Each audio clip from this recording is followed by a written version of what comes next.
کے فضل و کرم سے یہ منبر جو حضرت علامہ شہید کا منبر ہے، یہ منبر جو شہید راہ حق کا منبر ہے، اللہ تعالیٰ کے فضل و کرم سے یہاں جب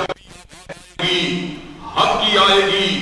گردن کو کٹوا تو سکتے ہیں لیکن انشاءاللہ جھکانا دوبارہ نہیں کر سکتے۔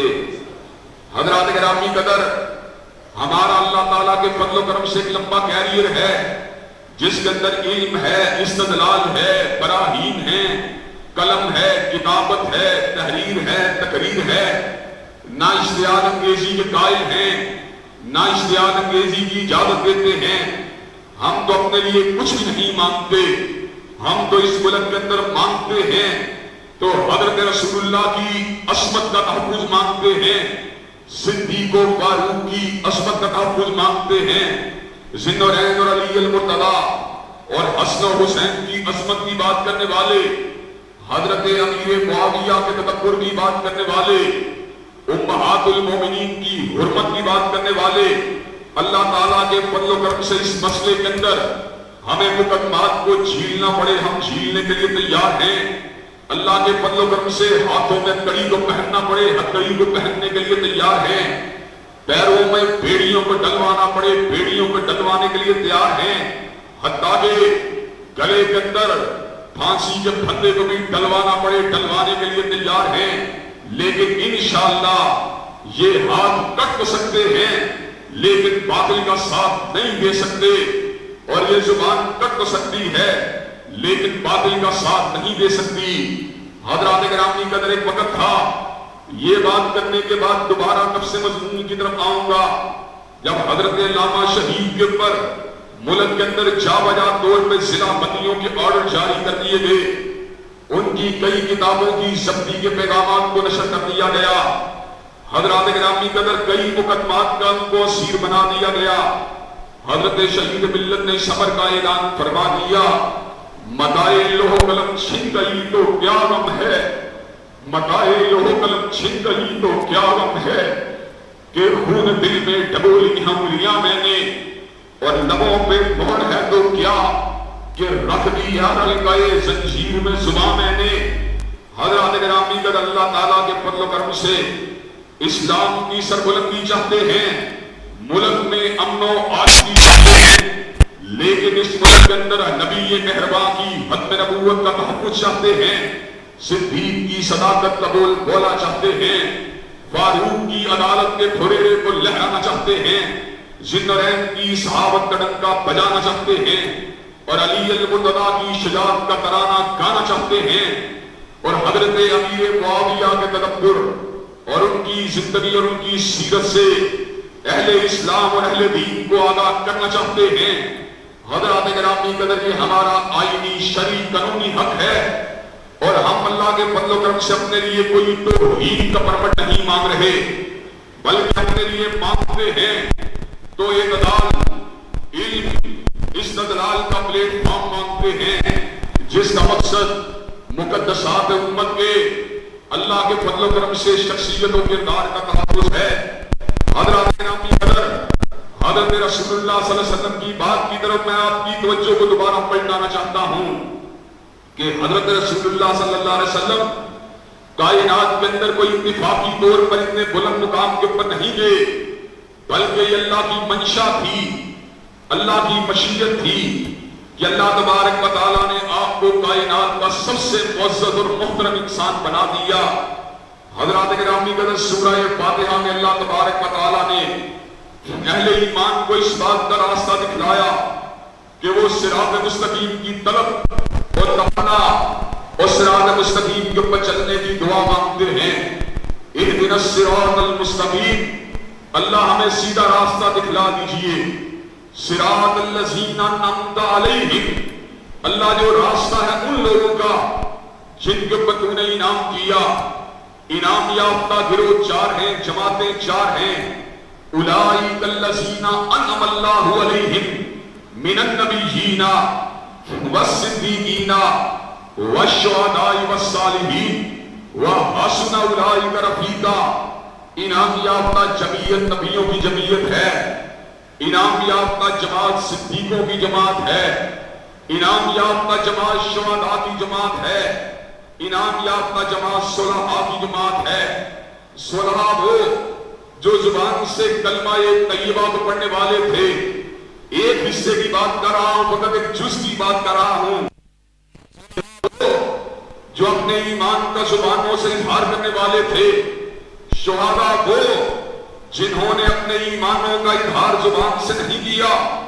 بلکہ اپنے ایمان کے ثبوت کے لیے لہو کی مہر کو لگا کر اور اپنے وجود کو لہو میں ڈبو کر اس امر کا اعلان فرما گئے کہ یہ مال غنیمت، یہ کشور کشائی، یہ ہمارا ہدف نہیں۔ ہمارا ہدف تو اللہ کی رضا اور رضوان ہے۔ اللہ نے ان کو یہ مقام بلند عطا کیا کہ ہر دھڑکتے ہوئے باضمیر دل میں اور ہر باشعور دماغ میں شہداء کی محبت رہتی دنیا تک کے لیے امر فرما دیا۔ اور شاعر نے اس بات کو بڑے خوبصورت انداز میں بیان فرما دیا، صلائے شہید کیا ہے تب و تاب جاویدانہ۔ شہادت کا صلہ یہ ہے کہ شہید کی عظمت گردش دورہ سے مٹتی نہیں، بلکہ ہر آنے والے دن کے اندر صلائے شہید کیا ہے تب و تاب جاویدانہ۔ شہید جہاں پر پرندوں کے عالم میں جنت کے میووں کو کھاتا ہے، وہاں پر اس دنیا فانی کے اندر ہر مسلمان اور مومن کے دل میں اللہ اس کی محبت کو سبق کر دیتا ہے۔ اور صدیقین وہ کہ جن کے ایمان کی شہادت صدیقین نے خود نہیں دی، بلکہ جن کے ایمانوں کی شہادت خود خداوند نے متعال دی ہے۔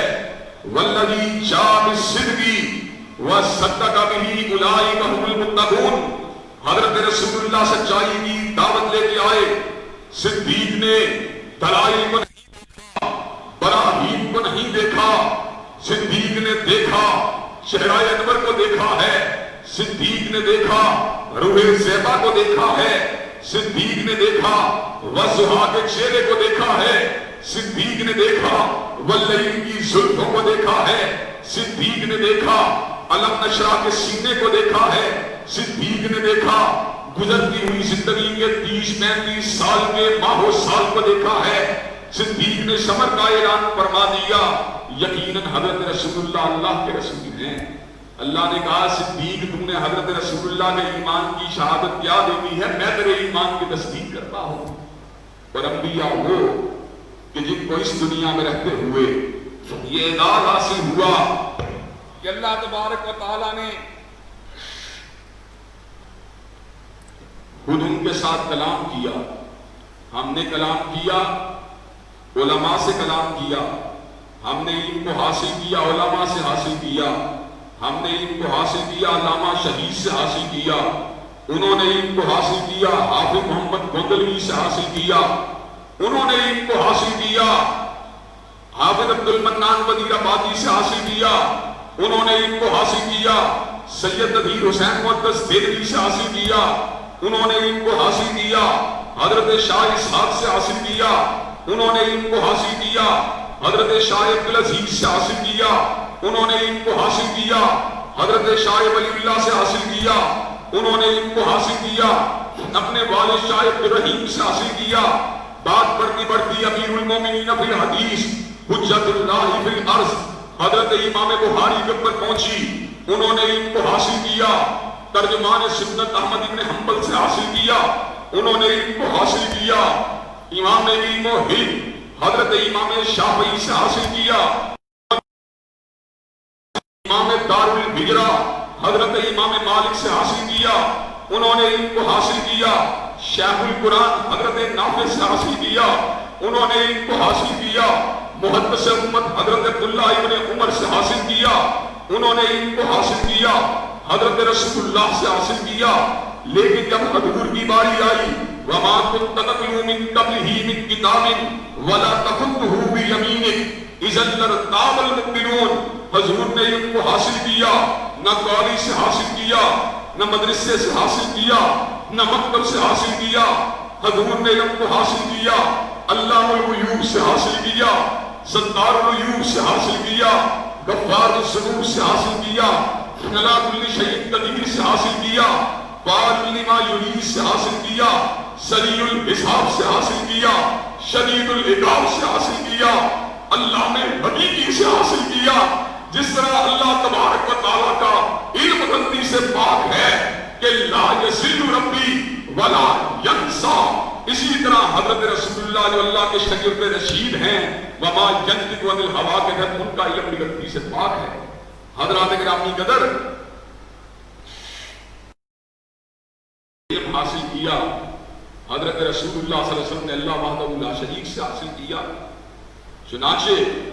ہم یہ بات کہنے میں حق بجانب ہیں کہ روح زمین کے اوپر ان چار گروہوں میں سے سب سے اعلیٰ گروہ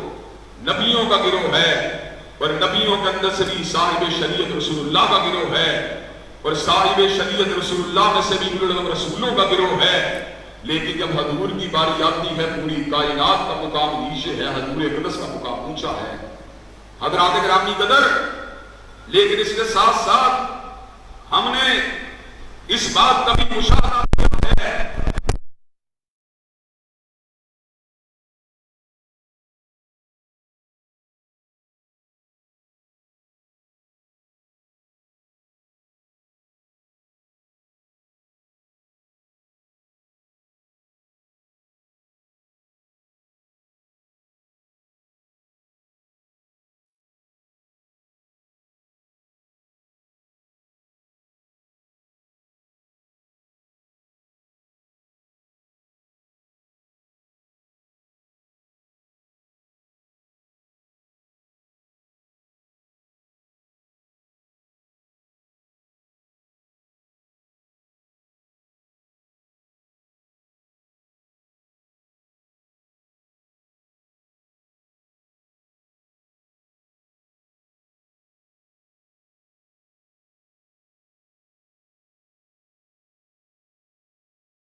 سمجھوتا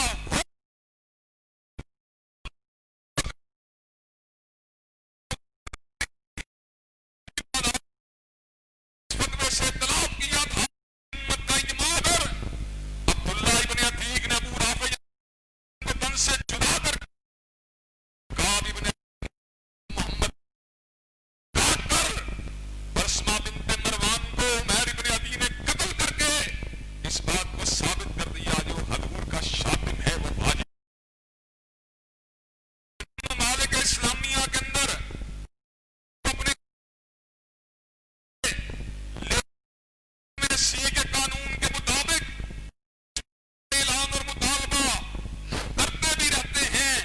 جس کو 295 سی کے تحت سزائے موت انشاءاللہ دی جائے گی.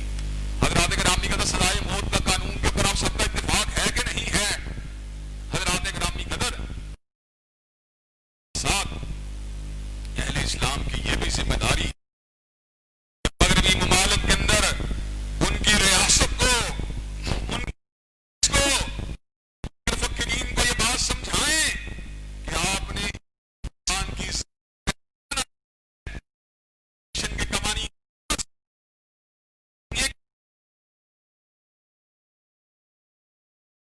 مالک سے آئے ڈیفیمیشن کے قوانین ثانی معاشرہ گرامی کا حکومتوں کو یہ بات باور کروانے کی ضرورت ہے کہ تہذیبوں کے تصادم کو روکنے کے لیے ان ممالک کے اندر بلیس فہمی کے قوانین ہونے چاہیے. الحمدللہ 2 برس قبل میں برطانیہ کے اندر موجود تھا. میں نے برطانیہ کے ہر شہر میں مسلمان کے اجتماعات میں اور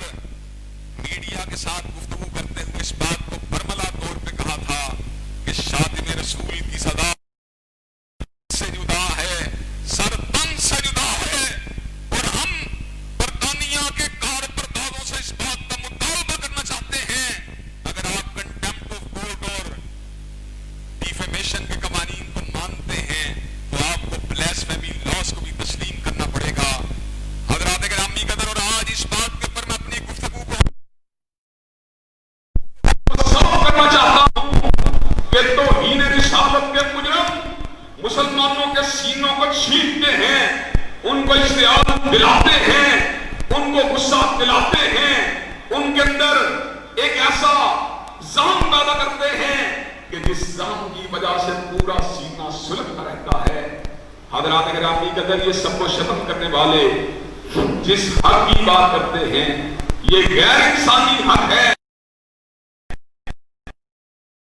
جس کا کوئی مہذب اجازت نہیں دے سکتا. حضرات آپ کے دوسرے پہلو کے اوپر بھی غور کر لیجئے. ایک ڈیمانڈ ہے جو مغربی معاشروں کے اندر بیٹھا ہوا دین اسلام کا دشمن کرتا ہے کہ مجھے حضرت رسول اللہ کی ذات اقدس کے اوپر آپ کی توہین کرنے کی اجازت دی جائے. اس مطالبے کے ساتھ ہمارا سینہ تھرا جاتا ہے اور ہماری روحیں کپکپا جاتی ہیں اور ہمارے وجود زخمی ہو جاتے ہیں اور ہمارے اندر انتقام اور اشتعال کی ایک آگ بھڑکنا شروع ہو جاتی ہے. اسی طرح بعض وہ لوگ ہیں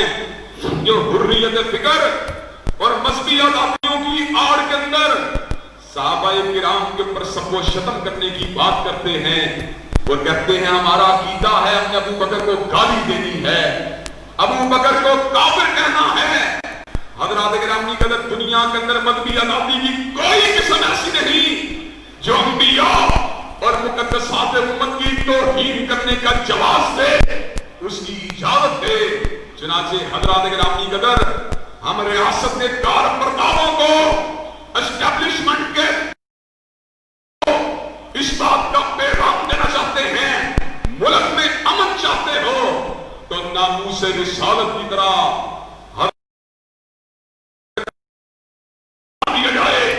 حضرات گرامی قدر چودھری پرویز لائی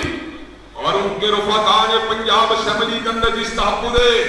بنیاد اسلام بل کی بات کی تھی، آج دوبارہ اسی تحفظ بنیاد اسلام بل کو اجاگر کرنے کی ضرورت ہے. حضرات گرامی قدر ہم حضرت ابو بکر سے لے کر سیدنا معاویہ تک کسی صحابی کو نہ کافر کہنے کی اجازت دیں گے نہ لعنت کرنے کی اجازت دیں گے۔ حضرات پرچے کاٹے جا رہے ہیں، لیکن سوچنے کی بات ہے، انصاف ہونا چاہیے، میرٹ ہونا چاہیے۔ ایک پرچہ کاٹا گیا صدیق کو کافر کہنے والے کے اوپر، اور ایک پرچہ کاٹا گیا کافر کو برا کہنے والے کے اوپر۔ ایک پرچہ کاٹا گیا سیدنا امیر معاویہ کے اوپر لعنت کرنے والے کے اوپر، اور ایک پرچہ کاٹا گیا لعنت کرنے والے کے اوپر۔ کیا یہی تمہارا انصاف ہے؟ کیا یہی تمہارا؟ کیا تم رات اور صبح کے اندر کوئی فرق نہیں کرتے؟ کیا تم اندھیرے اجالے کے درمیان کوئی فرق نہیں کرتے؟ کیا تم حق و باطل کے درمیان کوئی فرق نہیں کرتے؟ حضرات گرامی قدر، اللہ کے فضل و کرم سے فرزند ہو اہل سنت کا، فرزند ہو اہل الحدیث کا، سیدنا علی المرتضیٰ کی عظمت کی بات کرتا ہے، فاطمہ کے تقدس کی بات کرتا ہے، سیدنا حسن الحسین کچھ بھی نہیں مانگتے۔ صدیق کا احترام پاکستان کی فضاؤں سے منوا کے چھوڑیں گے، فاروق کا احترام پاکستان کی فضاؤں سے منوا کے چھوڑیں گے، عثمان و علی کا احترام پاکستان کی فضاؤں سے منوا کے چھوڑیں گے، حضرت امیر معاویہ اور حضرت ابو سفیان کا احترام پاکستان کے دو دیوار سے منوا کے چھوڑیں گے۔ حضرات گرامی قدر و تحفظ بنیاد اسلام بل کو انشاءاللہ پاس کروا کے چھوڑیں گے۔ حضرات گرامی قدر کے آپ یہ کام کروانے کے لیے تیار ہیں انشاءاللہ؟ انشاءاللہ اس ملک میں امن رہے گا، قائم رہے گا، دائم رہے گا، لیکن اس ملک کے اندر انشاءاللہ مقدس امت کا احترام بھی باقی رہے گا۔ وآخر دعوانا ان الحمدللہ رب العالمین۔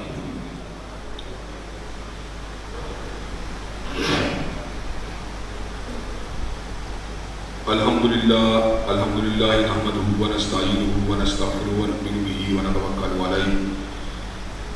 ونعوذ باللہ من شرور انفسنا ومن سیئات اعمالنا من یهده اللہ فلا مضل له ومن یضلل فلا هادی له واشهد ان لا اله الا اللہ واشهد ان محمدا عبده ورسولہ اما بعد فإن خیر الحدیث کتاب اللہ وخیر الہدی ہدی محمد صلی اللہ علیہ وسلم وشر الامور محدثاتها وكل محدثة بدعة وكل بدعة ضلالة وكل ضلالة في النار۔ حضرات گرامی قدر، کسی بھی ریاست میں بسنے والے تمام لوگ نہ ہم مذہب ہوتے ہیں نہ ہم مسلک ہوتے ہیں۔ ریاست لوگوں کے مذہبی معتقدات کے اندر مداخلت نہیں کرنی چاہیے۔ ہر بندے کو اجازت ہونی چاہیے، وہ جس فکر کو رکھنا چاہتا ہے اس کو رکھنے میں آزاد ہے۔ کوئی عیسائی ہے، ہندو ہے، یہودی ہے، کوئی مسئلہ نہیں۔ کوئی شیعہ ہے، کوئی سنی ہے، بریلوی ہے، دیوبندی ہے، اہل حدیث ہے، کوئی مسئلہ نہیں۔ لیکن مسئلہ تب بنے گا جب حضرت رسول اللہ کی شان اقدس میں گستاخی کی جائے گی۔ مسئلہ تب بنے گا جب صدیق و فاروق کو گالی دی جائے گی۔ مسئلہ تب بنے گا گالی دی جائے گی۔ حضرات گرامی قدر یہ تکفیری کلچر، یہ گالیوں کا کلچر بند ہونا چاہیے، اور گستاخوں کو جو ہے کیفرے کے رات تک پہنچنا چاہیے، اور ان کو گٹھے لائن لگنا چاہیے، ان کو کارنر کرنا چاہیے۔ حضرات گرامی قدر، یہ جو باتیں میں آج کل آپ حضرات کے سامنے باتوں کی پاداش کے اندر کسی قاتلانہ حملے کا خوف بھی ہو سکتا ہے، ان باتوں کی پاداش کے اندر جیلوں میں جانے کے امکانات بھی ہو سکتے ہیں، اور ان باتوں کی پاداش کے اندر جام شہادت نوش کرنے کے امکانات بھی ہو سکتے ہیں، لیکن میری جان کی کیا اہمیت ہے؟ میرے بال بچوں کی جان کی کیا اہمیت ہے؟ میرے کنگر گھرانے کی جان کی کیا اہمیت ہے؟ میرا تن من دھن اور میرا پورا گھرانہ صدیق کی صداقت کا نچھاور ہے۔ میرا تن من دھن اور پورا گھرانہ فاروق و عثمان و علی کی عظمت میں نچھاور ہے۔ پورا گھرانہ حضرت صدیقہ اور حضرت قربان ہے۔ حضرات گرامی قدر، ہم اس ملک کے اندر بقائے باہمی کو چاہتے ہیں، دین کرنے والے اور کافر کہنے والے اپنی زبانوں کو لگام دیں۔ ہم ان سے اپنے لیے کچھ بھی نہیں مانگتے، اپنے گھروں میں بیٹھ کے جو مرضی عقیدہ رکھو، لیکن سرے بازار صدیق کو گالی دینے کی اجازت نہیں دی جا سکتی۔ حضرات گرامی قدر، اللہ کے فضل و کرم سے ہمارا دامن تکفیر سے، تشدد سے، افراط سے، فرقہ واریت کی تمام اقسام سے پاک ہے۔ دکھ اور تعصب کا مقام یہ ہے کے ڈنکے بجانے والا، پیغام حق والا، صدیق کی صداقت کے ڈنکے بجانے والا، فاروق کی عدالت کا نعرہ لگانے والا، ذوالنورین کی صحابت کا پرچم اٹھانے والا، علی المرتضیٰ کی شجاعت کا ڈنکے بجانے والا، حضرات گرامی جماعت کا بزرگ عالم دین مولانا عبدالحمید عامر کو، جس نے کسی گروہ کی تکفیر نہیں کی، جس نے حضرت علی المرتضیٰ اور حضرت حسن حسین کی شان میں کوئی تنقید نہیں کی، کسی گروہ کو کافر نہیں کہا، آج اس کو پکڑ کے اس کے گھر کے دروازوں کو توڑ کے اس کو جیل سے اٹھایا گیا اور اس کو ڈیالہ جیل کے اندر پھینکوایا گیا۔ حضرات گرامی قدر، ہم حکام بالا سے مطالبہ مسجد کے اوپر بیٹھنے والا عظیم شیخ الحدیث حضرت مولانا شیرنی کے نشم و چراغ اور حضرت مولانا محمد مدنی کے برادر اثر کو بالفور اڈیالہ جیل سے رہا کیا جائے اور ان کو منبر اثریہ کے اوپر بٹھا دیا جائے۔ اللہ کے فضل و کرم سے ہم حضرت مولانا عبدالحمید کی بازیابی کے لیے، ان کی رہائی کے لیے بھرپور انداز میں آواز کو اٹھائیں گے اور اللہ کے فضل و کرم جیل بھی جانا پڑا جائیں گے انشاءاللہ۔ حضرات گرامی قدر، مولانا عبدالحمید کو رہا ہونا چاہیے کہ نہیں ہونا چاہیے؟ انشاءاللہ مولانا عبدالحمید رہا ہوں گے۔ ادب کرنے والے لوگ انشاءاللہ، احترام کرنے والے لوگ جمعے بھی پڑھائیں گے، درس بھی دیں گے، نمازیں بھی پڑھائیں گے اور